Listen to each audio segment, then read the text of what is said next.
My name's Lesley Lewis. I was born in South Wales. I think I grew up in Soho.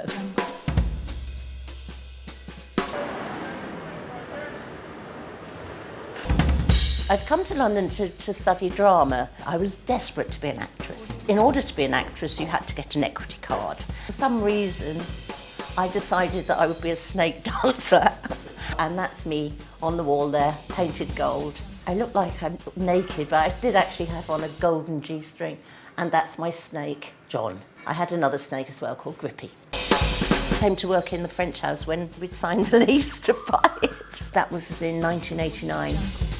Well, it first opened in French ownership because French House was its nickname. It was taken over by the Berlamont family who lived next door and turned it into a French bar. Hence the half pints and the Ricard and the French cigarette and the wonderful absinthe pourer that we have. We must have had our eyes closed, I think, because we only saw beautiful things, and then when you see it in the cold light of day, you suddenly realise, oh dear.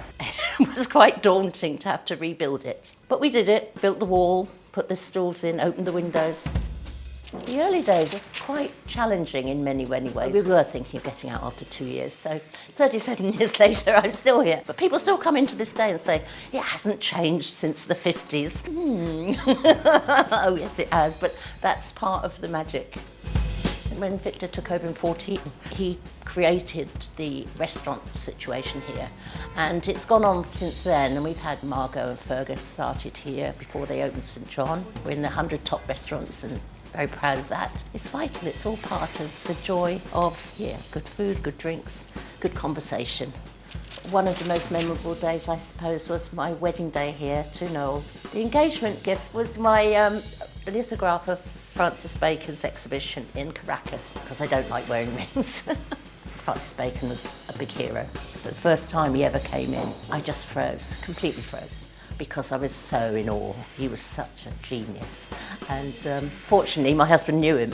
Noel knew him quite well, so he came down and saved the day, because I felt such an idiot afterwards. But, when somebody is just your hero, it's very hard.